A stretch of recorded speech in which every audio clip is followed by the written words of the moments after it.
hello, hello. Welcome back to another amazing coffee conversation. I am so excited to be with you guys again today and so honored, as always, to be joined with our wonderful Shantel. Today, we're going to be talking about identifying and processing grief, which is a topic that I know we both have a lot of passion for. So I'm really excited to kind of be able to dive into all the different perspectives around grief, identifying it and processing it. So welcome, Chantel. Thank you for sharing space with me today. Well, I'm glad we're doing this today. Of course, grief is always a topic that I think is at the tip of the tongue for most people, but it's something that we just swallow back.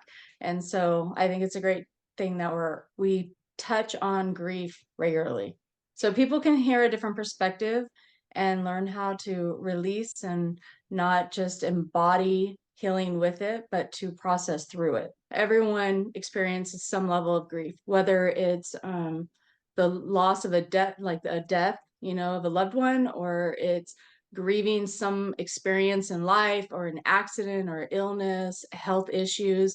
Um, Grief is just, it's woven into our human experience. And so when we are able to have the awareness of what grief is and how to heal through it, it makes it so much easier. Because I think a lot of people are kind of trapped in this container of grief and don't really know how to get out of it.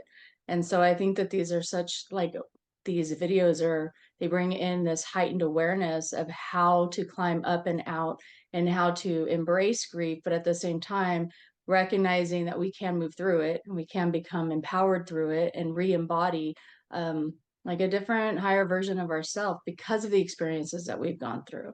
Because a lot of times grief is just another layer of an awakening, right? And so when we're just stuck in it, we miss the opportunities, I feel, to awaken and to be able to see the lessons or the process of it.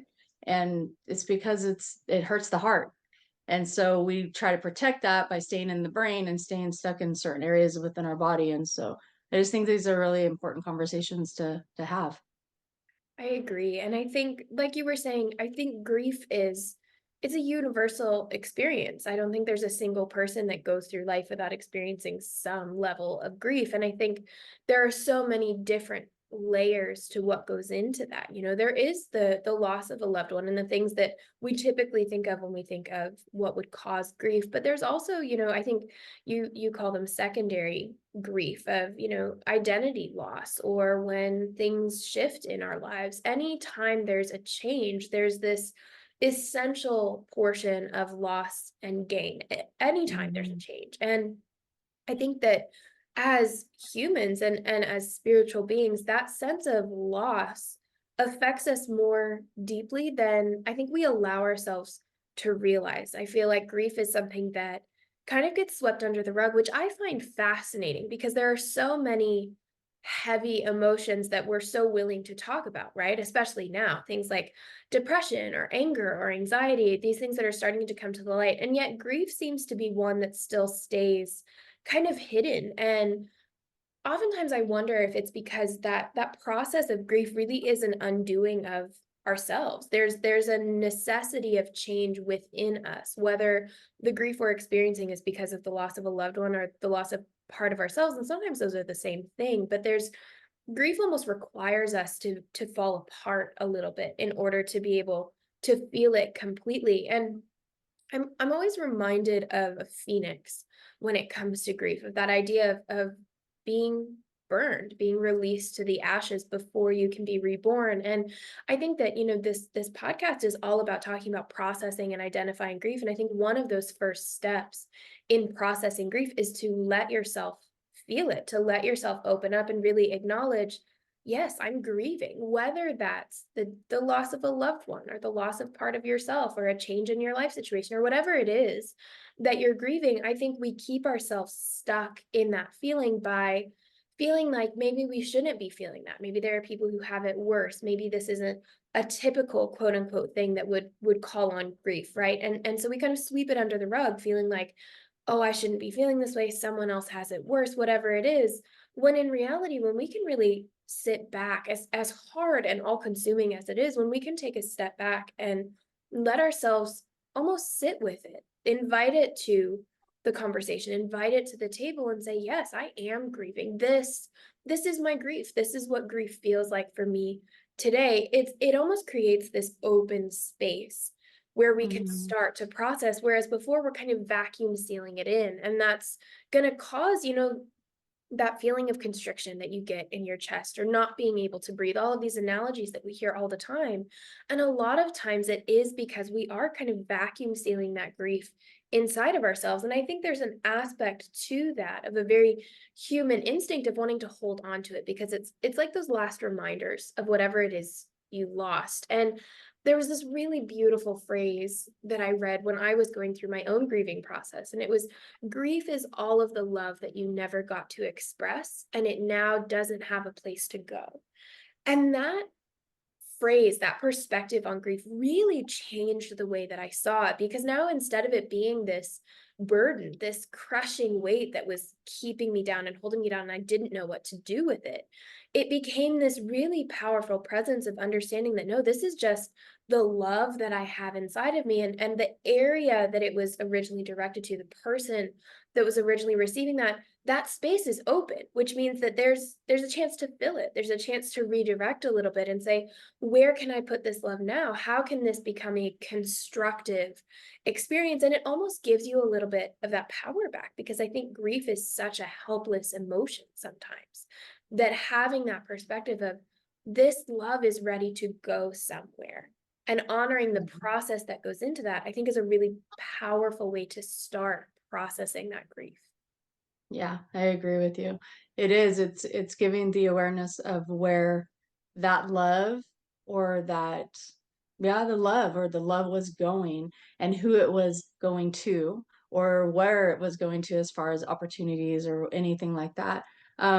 But recognizing grief as I see it as it's the umbrella of all the other emotions, like you were talking about depression and anxiety and all that. I feel like grief is actually the umbrella of it, and all these other emotions are the ones that we tend to focus in on. And like you said, like we just brush it under the rug. Oh, like grief doesn't really exist. But yet, when you recognize where grief or where like your anxiety came from or where depression came from, typically it's always going to take you right back to something that you lost or someone you lost or a scenario or a situation in your life that has changed that you didn't want, you didn't agree to, you didn't expect. And that's kind of what it is. It's our expectations when we're going through life. Like you expect your people are going to live till they're in their 80s or 90s, and then it doesn't. They don't. Or you're going to carry this job or this career or whatever it is, and then that expectation is broken, and there's a sense of loss in it, and then that can create the anxiety and depression and all these other emotions that we experience. And I think it's because when you're talking about that constriction, it's where is that energy going? Well, that energy isn't always going outside of ourself, it's going within ourselves and becoming trapped, and then we don't know what to do with it because it's unseen. And if we're not diving deep within to go and analyze, why am I feeling this way, or why has my mindset shifted, or my emotions have shifted, or whatever it is, it's really going within ourselves and saying, yeah, because you know what, my heart is feeling heavy, and now I'm feeling constricted in my identity, and I don't feel like I can show up, I don't feel like I'm worthy, and then my foundation is cracked. So when you really start to break it down, it brings this great awareness of saying, now if I know my heart hurts and my solar plexus is doing this and my root is doing that, we can heal all of that. And that's where the releasing of this energy and giving it a place to go, and really allowing to get back out into space and the ether and wherever energy goes when we're not trapping it and holding on to it. And so just having that like that expressive relationship with grief and not brushing it under the rug, but recognizing that we are grieving beings, and we can lift ourselves up and out of that, but we have to have the awareness that we're grieving first. I often like to think of grief almost as a process. It's just part Mhm. of the process of transition from one stage to another. And it really ties in with, I was listening to a podcast the other day, and they were talking about how one of the biggest differences between this human physical reality that we have and when we're unembodied, right? When we're in our soul state, is time, right? In the quantum realm and the spiritual realm, whatever you want to call it, everything's always happening right now. The past, present, Mhm. future, it's all now. But here, because we have this element of time, because we have this stretch in between things, we get to experience the transitions. We get to experience those in between gray spaces. And I think grief is really what exists in those gray spaces a lot of the time because of that transitioning process. And when we look at it that way, I think grief starts to become a tool, because it really is this marker, in the same way that fear is a marker between where you've been before and where you could go if you step through that door. I think grief is also a marker of where you have been and where you're going now. The difference is that, I think, like we were saying a second ago, when we're not in a conscious communication with our grief can feel helpless. It can feel like you don't have a choice to move through that transition. But when we can take a conscious perspective on it, when we can really step back into, like you were saying, this empowered perspective of, this is a time of change, this is a time of transition, there's an opportunity here to grow and to create something new. And I think that's something that for me in my own grieving process was so incredibly important, was this idea of, you're not going to be able to fill that space perfectly. You're creating a new space, you're creating something new. And I think that's something that a lot of grieving people experience, especially at the start of that process, is there's this desire to fill that void, to recreate exactly what it was, to get it back the way it was. But you can't go backward in that process. It's a forward momentum emotion. It's pushing you into something new if you allow it to, right? It can stagnate and it can keep us stuck. But if we really allow that energy to move and to process and work with it, it can take us in new directions. And so, thinking about whatever it is that you're grieving, right? For me, it was when I was 18, I had danced classical ballet for 16 years. That was my life. That was who I was. That was everything. And then I got sick and I couldn't do it anymore. And that process of having essentially my life kind of shifted out from under me was incredibly intense. And I spent a long time. I won't say too long, because I think grief has its own process and timeline, but I spent a long time trying to get back to where I had been. And it really wasn't until I shifted out of that and stepped into what's new. If I let go of the expectation of having this back exactly the way it was, if I let go of that clinging to the past that grief tends to call us towards, if I let go of that, what's new? What can I create from this? What's the next step? And I think that's such a beautiful way of approaching grief for whatever the situation is letting go, as hard as it is, finding whatever it looks like to you to let go of what was old so that you can make room for something new, knowing that that new thing is going to be different. It's going to be, by definition, something new. And I think that's one of the hardest but also the most beautiful parts of grief. I remember talking to my mom about her grieving experience, and she said to me, one of the best and worst things about life is that it always keeps going. Meaning, when you're in the hardest emotions, you're going to keep getting to the next moment and the next moment and the next moment. And I think when we're really deep in our grieving process, that can feel so hard because you almost just want time to pause. But again, that time, that stretch where we can experience that transition, that is a really beautiful gift, because it's something that we don't get when we're in the spiritual realm. When we are unembodied, we don't get to witness the transition. We don't get to witness the in between. And so I think grief is almost, in some ways, a reminder of that, a reminder of, look at all of the beauty that can exist within the cracks. Yeah, and within that spectrum of grief, there's a lot of times where you start to heal other relationships because people will step up for you in a way that they might not have if you weren't going through this process of grief. Remember when I was going through, like, my initial when my son died and I was going through that with him. Everyone came to my aid. right? And even though I wasn't like in my full mind and or like I was in bed or wherever I was at, I just remember the sense of community that showed up. And I thought, wow, like how amazing is that? Because when you're in that moment and people literally stop their life to come and take care of you and bring food for your family and do all these things, that is really what being a community is. That's what's being like having your tribe, having your family is about, right? And or even if it is something else like you becoming sick and losing that, I'm sure there was a sense of support that came forward and was just like, okay, you may not be able to do this, but something different is going to come and evolve in your life. And then look where you are now, right? And so it's kind of like me looking back 10 years ago, I would have never thought I would be where I am today, but that was the catalyst for me to get where I am. And so if I would have ignored the whole transition and of from that day to today, I would have missed out on a lot of gifts in life and a lot of transitions that were really positive. And I think too, like the thing is not to become a chronic griever. And I talked about that in one of our other podcasts, is that being a chronic griever is when you can't release the hurt, the pain of grief, right? Like it's as if it happened today. Our body will continue to process as if we're living it every day. And that is where healing through the grief is so important. And if you look at, like you're talking about time, everyone goes like time heals. What I've learned is it's not that time heals, it's the healing that you do within the time. So time can really just go, the longevity of time can last you 20, 30 years of grieving. If you're not healing within that time, it can consume your entire life.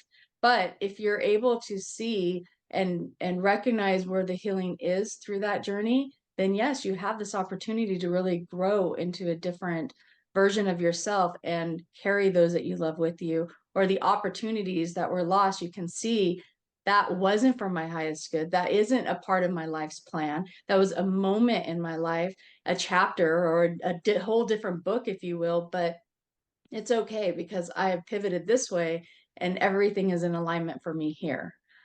And so it's just right, it's just seeing things from a different perspective. I love that idea of grief as a catalyst because I think that's so important and it's so true because grief in a lot of ways it is that almost that dichotomy of you can stay stuck or you can keep moving. You can stay in fear and holding on to what you had, or you can look at what's ahead. There is this inherent choice that comes with grief. And I think it's also really important to I think it's really important to acknowledge the fact that there is a time for staying in the grief and acknowledging it, right? We have to be willing to sit with that long enough that we can actually feel it and we can acknowledge it and we can process it. It in shamanic perspectives, we have those spirits of the West, the water that calls us into the deep and into those depths to find out how far we really go in that. And I think that's a really beautiful analogy for grief, is letting yourself kind of sink into those waters a little bit, because it takes so much energy when you're grieving to stay afloat. And I find that often the first step to healing grief is letting yourself go, letting yourself experience it. Not so deep that you can't get yourself out, but deep enough that you understand what it is you're actually feeling, because we spend so long fighting against that and spending so much energy that it almost just drives it deeper. But when we can let ourselves acknowledge it, that's when we have all of our energy back. That's when we kind of take that power back from the grief itself and pull it into ourselves so that we have the ability to make that choice of, no, this is a catalyst. This is an opportunity. This is a time when change can occur, but it's your empowered choice that allows you to do that. And so grief as a catalyst is a really beautiful way of putting that, because it really does tell you you have an opportunity here. It's like the spark that can light that fire, but you have to be willing to keep it burning, to keep moving. And I really do think it is. I had a mentor who used to tell me it's moment to moment work. It doesn't happen in the big moments. It's not, grief comes on us suddenly, right? We lose things in an instant. But the healing of it, the moving through it, the processing of it, it doesn't happen instantaneously. It is moment by moment by moment, making those choices, choosing to keep yourself uplifted, choosing to acknowledge what you're feeling, choosing to believe that there's something on the other side of it. It's a million tiny choices that add up to being able to sit where you are and look back and say, 10 years ago, I never would have imagined, right? 15 years ago, I never would have imagined. It's those tiny choices that lead you to the person that you're becoming. But we have to be willing to make those tiny choices. And I think when I work with clients who are grieving, that's something that I try and emphasize is grief isn't about having big results. Grief is the tiny victories. Grief is being able to get out of bed in the morning as part of your healing Mhm. process. Grief is being able to do that fire ceremony and actually burn the piece of paper. Grief is being able to wake up and feel that little teeny tiny breath of inspiration for the first time, right? Grief is those little moments. And I think when we're healing from grief, when we're processing, we have a tendency to push those to the side, but those are the powerful parts of processing and healing grief, are those moments where there's like a little pinprick in that sheen that's been weighing on you. There's just a little tiny something that tells you you've moved something. Energy has shifted. You've released a little more. And if we can use that as impetus to keep moving, as motivation of look at that tiny pinprick. Can I make another one? Can I make another one? Can I make another one? It's not all going to come off at once. But those Mm-mm. little tiny pinpricks are so important. And I think it's really important to keep awareness of those. And so one thing that I love to do, one of the actual tangible techniques that I love for working through grief, is keeping a journal of those moments. Some people call them glimmers. So as opposed to triggers, they're glimmers of, I like moments of, that. I know, isn't that cute? Moments of inspiration, or I got out of bed today, or I actually took a shower for the first time, or I caught myself laughing. That was something for me that was a big one, is I would catch myself smiling without realizing that I had been smiling, or I would catch myself mid laugh. And I still remember the joy of those moments because I made it such an intentional thing to find gratitude for those. And even now, 5 years later, I still get teary when I think about those moments because those really Mhm. were those first glimmers of something new is coming, something is happening, something's moving, something's releasing, and they're so powerful. And so I think keeping a notebook of that, because when we're stuck in grief, we have a tendency to want to hold on to all the hard moments. But when we're processing grief, if we can hold on to all those good moments, all the moments where something has shifted, those little glimmers, it's so powerful because it keeps us moving. It keeps us in that motivated state to do that moment to moment work. Yeah, I think that's a great idea because our brain tends to hold on to all the trauma and all of the hard thing. Like even when you're doing like inner child work and it's like, we're going to think about the positive and how often people go, I don't have any positive like memories from my childhood. And it's like, but we all do. But it's because the brain likes to hold on to the hard things, right? And so that's a great way of remembering. Um, the other part that I really like too is um, I was working actually with a client the other day, and her husband died a year and a half ago, and she was talking about like how she just felt stuck over the last few days. And we talked about, you know what, when you have that moment, give yourself like a time limit, okay? And it doesn't mean like you can't go over that time or anything, but it kind of just gives you a gauge for the moment. Because she's like in her second year or going into her second year. And so I was telling her, like, if you wake up and you feel like today's just not the day, give yourself the permission to, like, okay, today's the day I'm just going to be in bed. Okay, that's your day. Tomorrow is a new day. I get to wake up and know that I grieved all day yesterday. Or this morning, I'm going to give myself 15 minutes. I'm going to feel everything I need to feel in this 15 minutes or this 30 minutes. But when that time is up, then there's this energetic shift to where now I can get my day going. And she was just like, wow, that's actually a really good idea because she goes, I can let myself sit in grief all day long and cancel all of my plans. And like she had a lunch date with her girlfriends, and she was like, I canceled it because today is just heavy. And I said, and that's okay to give yourself permission for that. But you don't want to miss out on all of those opportunities every day because of grief, right? And then I did this really beautiful reading for her, from like connecting her to her husband, and it like literally came through all the things that she needed to hear. And so for her, when she was walking out of here and she was just kind of like, I feel so much lighter. And it's like, yeah, because we have these tools that we can use and we don't think about them. We just really feel stuck. It's like our root is just grounded, right? And we're just stuck in this one space. And it doesn't have to be like that.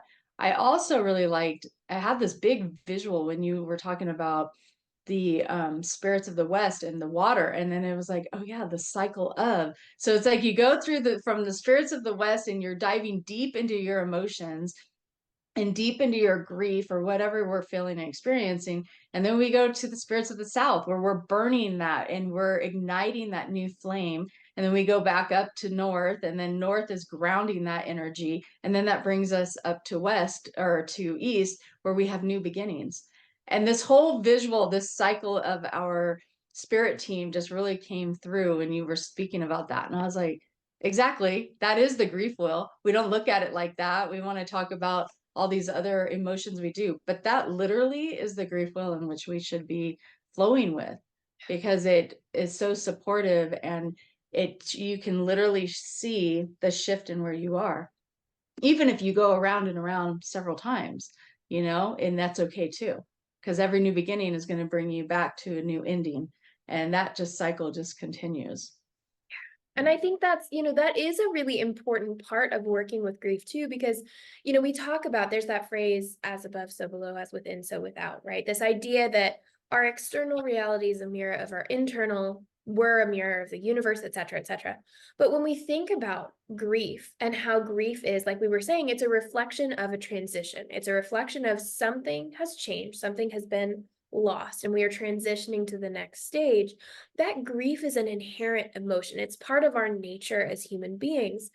And when we connect to actual nature outside of ourselves, that nature is a reflection of the divine, right? That nature, the tree outside, the wind that blows, the soil, the water, the fire, whatever it is, these are reflections of the divine, of nature with a capital N. And so when we can engage with those elements in grief, like you were saying, with this idea of a grief wheel, right? In shamanism, we talk about the medicine wheel all of the time with the different 4 directions, but that idea of using it as a grief wheel of how can that east wind blow away the cobwebs, clear out a new space, blow away what I call the spiritual dust that tends to settle on us when we're stuck in that stagnant energy? How can we connect with that energy of a new dawn, a new day, the fact that every single day we have an opportunity to start again, like you were saying, whether it's we set aside yesterday for grieving and today's starting fresh, whatever it is for you, how can we connect with that dawn? How can we be like that phoenix and allow ourselves to be burned away so that we can rise from those ashes and be born anew, so that we can experience something new? And then always, how can we come back to that rooted nature of nature? In a lot of Native American tribes, they call trees the standing beings because they're just are there. That is what they do. They stand, they exist, they are. And that idea of being so firmly rooted, being so firmly present in our experience, knowing that, no matter how much the wind might shake the branches, no matter how deeply they might have to bend, they are rooted. And that idea of how can we remain rooted in the midst of our grief? Because that can be really difficult sometimes, right? Grief feels like it shakes our foundation, and a lot of times it does. But then we have to find that balance again of how can we root even deeper? And I love this idea of cosmic balance, right? I know you love talking about the balance of divine masculine and divine feminine, but this idea of we are designed, whether we're talking about homeostasis physically or finding our psychological mental balance or energetically, that yin yang symbol, whatever it is, we are designed to come back into balance. And what balance look like when we're not grieving is very different than what balance looks like while we're grieving. Because again, if you have grief come through and shake your foundation, the amount of rooting that you're going to need to do to stay stable is going to be a different amount than if you weren't grieving. But thinking about, what do you need to come back to balance? Do you need more of that fire energy? Do you need more of the depth of the water? Do you need deeper roots? What do you need? And I love that idea of using a grief wheel or a medicine wheel as kind of a perspective on that, of giving yourself a tool to look at. These are the 4 elements that go into being balanced, being at one with the universe, being aligned, being connected. Which one is out of balance? Which one do I need more of? And which tool in that medicine wheel, that medicine bundle, can I use to then process through grief? Because the thing is no grief is exactly alike, right? Grief is never Mm-mm. simple, ever, but it also has so many layers, right? We have the grief of losing someone we love, losing pieces of ourselves. We have the grief of losing someone that maybe we weren't close to. And that brings up a lot of complicated emotions, right? There's a lot of times grief is coupled with something else, with sadness, with fear, with anger, with whatever it is. And when those complicated emotions arise, it can be hard to find a straight path forward because it feels like there's so many different pathways calling you of, I wish I had gotten to say this thing, or I never did this thing, or I wish this hadn't happened, or whatever it is that grief is kind of pulling you off to the side. But that's when we come back to, what do we need? What's our experience? What's going to carry us forward in that sense of balance? I was telling our students the other day, we almost have to be a little bit selfish when it comes to our healing. And I don't love that word, but it's important because no one else can do this for us, right? We can't, Mm-mm. we're not going to heal by looking at how other people are feeling because of our grieving process. We're not going to heal by saying, oh, I should be doing better as a mother or as a boss or as a coworker or as a whatever it is. We're not going to heal by trying to uphold all of our responsibilities and take care of everyone else's emotions. We're going to heal by looking at ourselves and saying, what do I need? How am I going to come back into balance? How can I walk this path forward so that I can be the best, most uplifted, most empowered version of me? I always like to say that we're always waiting for someone to give us permission to do the things we need to do. And a lot of times waiting for permission looks like waiting for someone else to come in. But when we realize that we have that power, we can give ourselves that permission to find that path forward, to work with the medicine wheel, to let go of external expectations and really align with what's calling you forward. What is that main path forward for you in your grieving process? And what tools, techniques, mentors, community, what do you need to keep moving forward on that? There really is a roadmap to healing through grief. We just have to be willing to feel into it and watch for it.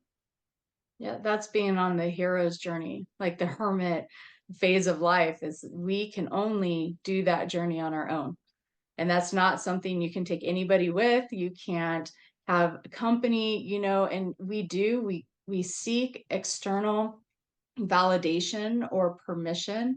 And we need to go within and ask ourselves and give ourselves the permission to do the work. My mom is, I would say she is a chronic griever. And I had this amazing message come through one day because my mom, so my dad died when I was 4. My mom was 22 years old. I was 4, my brother was 3, and she was 8 months pregnant.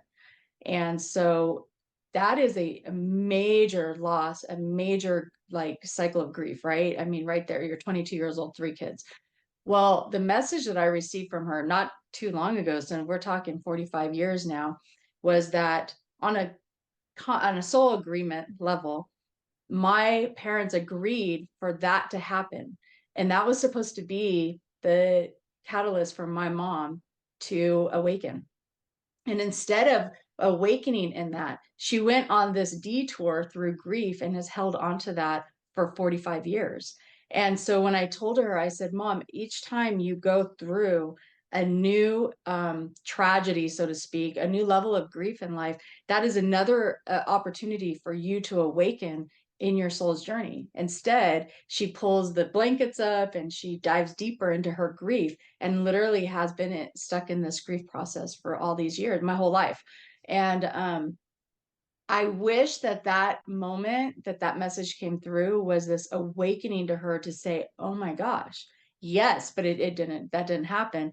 But for me, I saw it as, yeah, we have this soul journey that we're on, our journey, right? And when these pivots happen, we have the opportunity to either go off on a different detour that offers new, well, not new, but like different, experiences, different griefs, different lessons in life, that we have added to our life purpose. And so we can continue to take those detours, or we can move through the grief process or move through whatever it is that we're going through. And this awareness of knowing I can go left or I can go right, but that's really going to always bring me back to that center point where we are grounded, where we are walking in our truth. And so we, as humans, we tend to take these detours all the time, adding new lessons, adding new sufferings, adding new pains.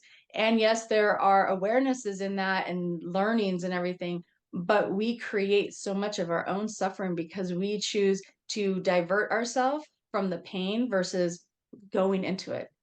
And I think when we can face the pain sometimes and move through that, it actually lessens the amount of added lessons we have to take on in life, right? And so where that suffering is, and bringing in awareness, bringing in that I got the strength to do this, because we do. As human beings, we are we are strong people, but we tend to lean into our shadow self or the darker side of ourself or those low vibration of emotions, instead of standing up and saying, I got this.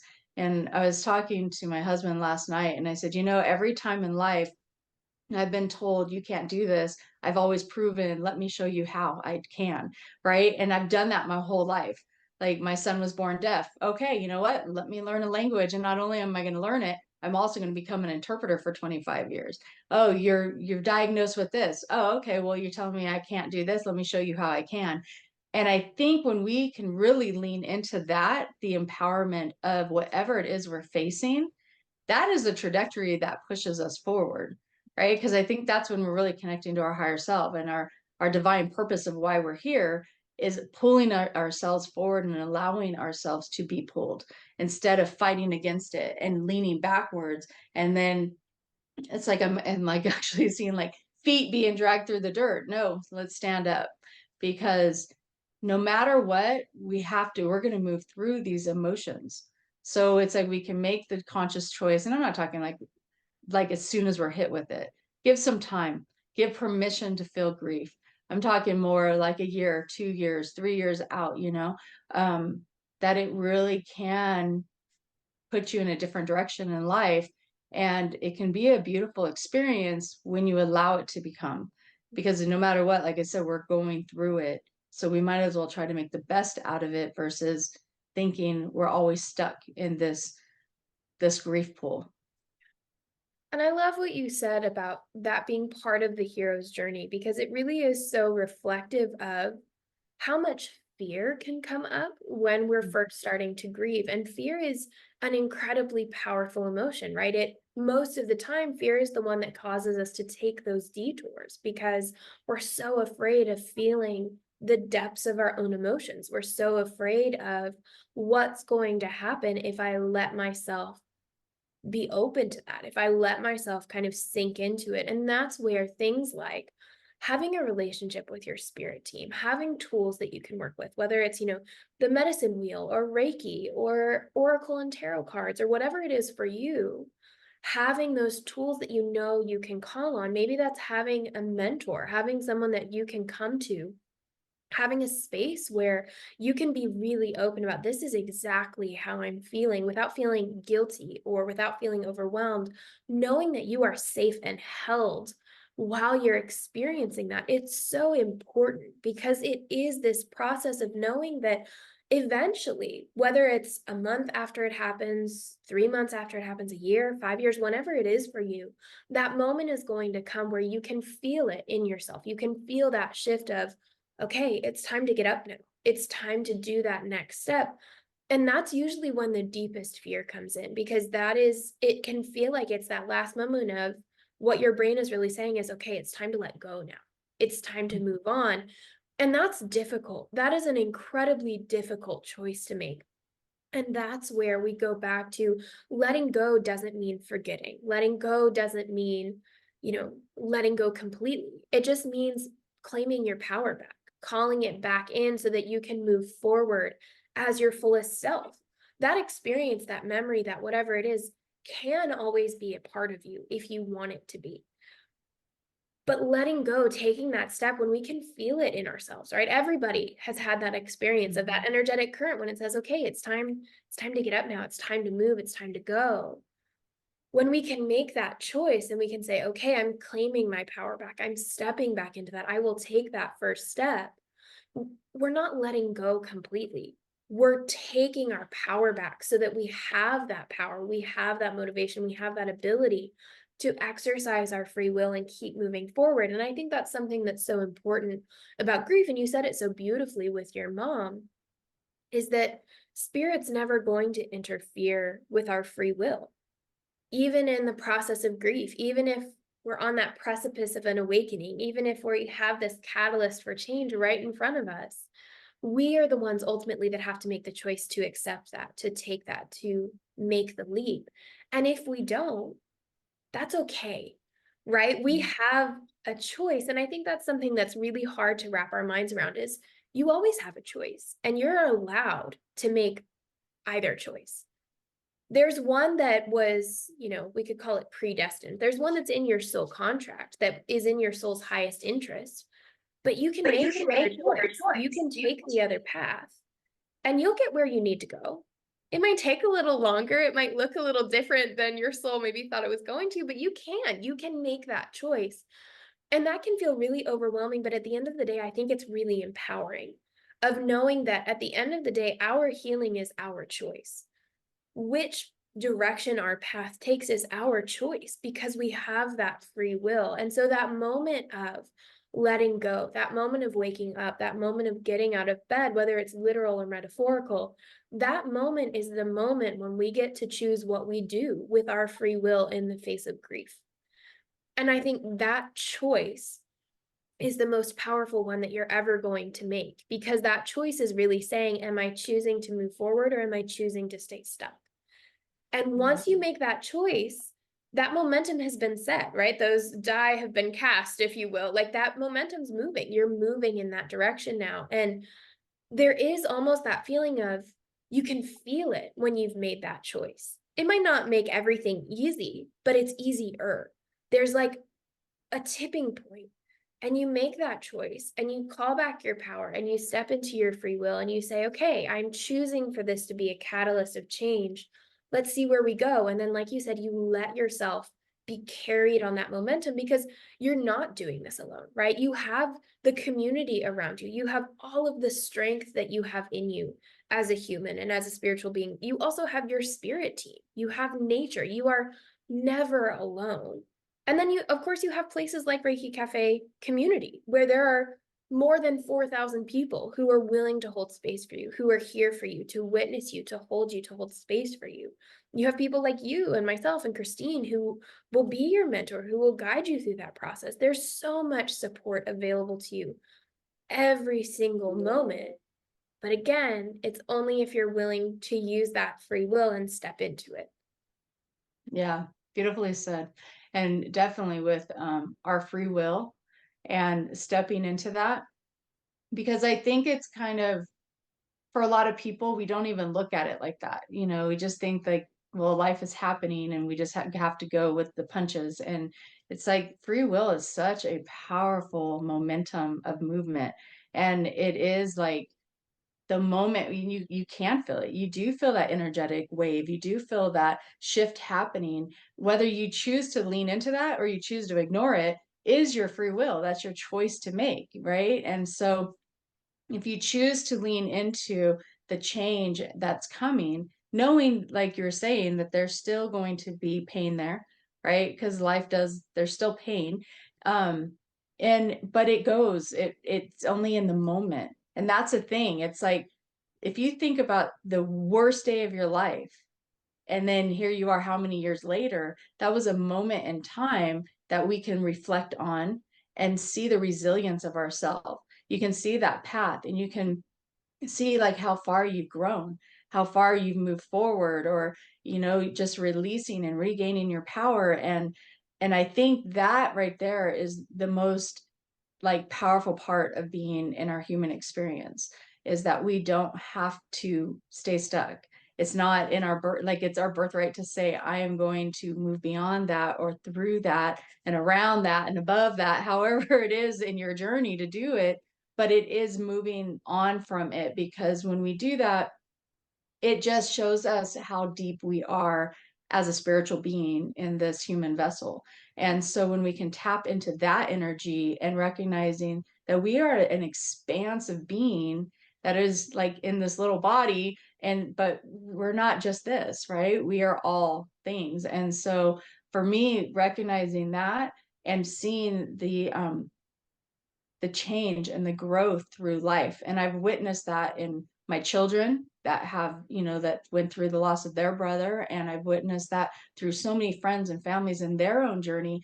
And I just am like always in awe of watching people when they can grow beyond their pain and their suffering, and they have that awareness, or how we hold on to things like for so long, and you just have this moment of, wow, I am creating that suffering for myself. And I don't mean so much like the death of a loved one. I mean more of a divorce or a breakup or whatever it is.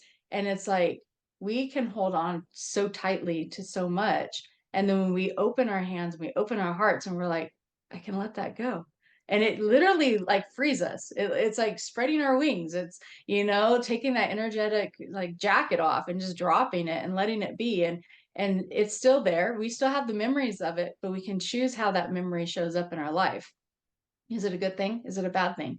Are we cutting those cords and releasing the attachments to it and becoming the observer of the experience versus like meeting someone and go, oh yeah, I lost this person. I lost that. I've been sick. And I think when we do that, it is such a heavy energetic weight that we carry.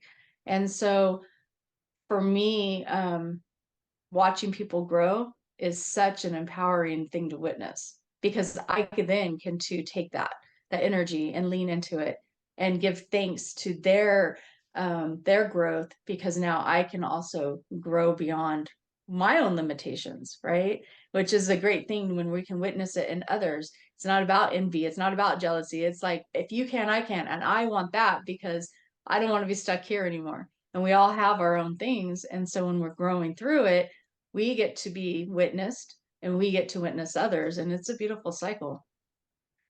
I love what you said. If you can choose how that memory shows up in your life, that's such an empowered perspective. And I think it's so important because it is those little reminders, right? I remember when I was in the midst of my grieving process, that idea of every day, I would tell myself, you're not always going to feel this way. One day this will be a memory. And that sounds so simple, but that perspective is so empowering because it's a reminder that this is transient. This is just a drop in the bucket. This is just a moment in time. And eventually you're going to move through it. It's like a promise to yourself. That idea that the words that we speak are contracts with ourselves. When you say it's not always going to be this hard, you're going to have a day where you wake up and don't feel this way. It's a promise to yourself. It's a promise to life. It's a promise to the divine of, I can feel that momentum. I can see where you're taking me, and I'm willing to go along for the ride. And that's such a beautiful place to be.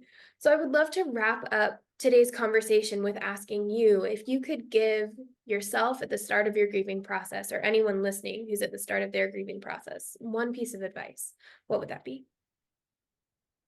Feel it. Feel it. Feel all the emotions. Feel everything you need to feel. Show up in your rawness, because that's the biggest gift you can give to yourself. Like I said, it's going to show up at some point anyway. So when we, in the very beginning, can really lean into the pain and lean into that suffering and that heartache, it heals in a way that is just so profound. And instead of trying to mask it, cover it, or anything like that, like, no, just feel your pain and allow yourself, give yourself the permission to go through the process of grief, so that grief can show its own diamond in the rough, because it's there. It is there. So when you can find that, it's a beautiful thing to experience.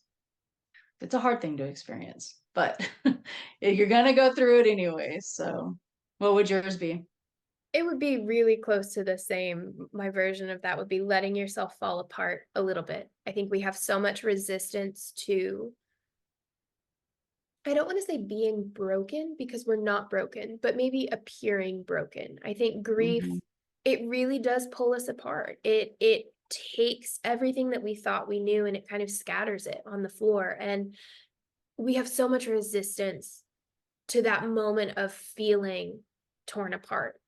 When in reality, it is so important and it's so beautiful because it allows us to rebuild something new. It allows us this opportunity to really look at everything that's within us and say, how can I make this whole? What's the new version of this? I'm always reminded of that Japanese art of fixing broken plates with gold, of that Mm. idea of that crack is where the light gets in. That Yeah. moment that you let yourself fall apart, that's when something new comes in. And so, as scary as it is, and as hard as it is, and as isolating as it can feel, let yourself fall apart because you're not broken, right? You're not broken, even if it feels like you are. That inherent state of wholeness is going to shine through, it's going to call you back.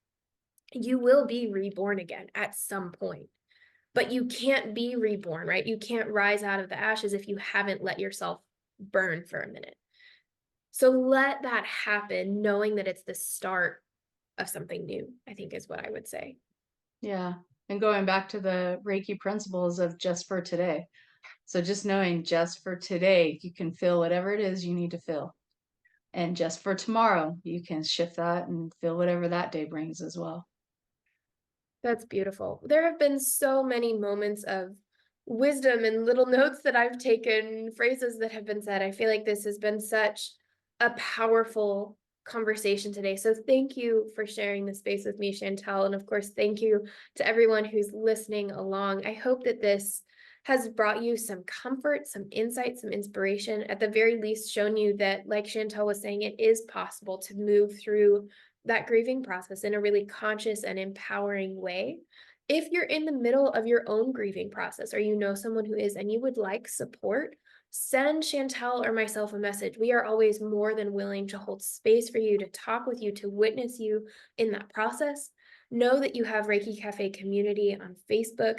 That's again a 4,000 member strong community who are all willing to step up and hold you in that you are never alone because you are part of this community. So thank you as always for tuning in. Thank you, Chantel, for sharing Thank space with you. me today. Yes. Thank you for sharing this space with us and with myself as well. Thank you. Beautiful. Thank you all, and we will see you next time.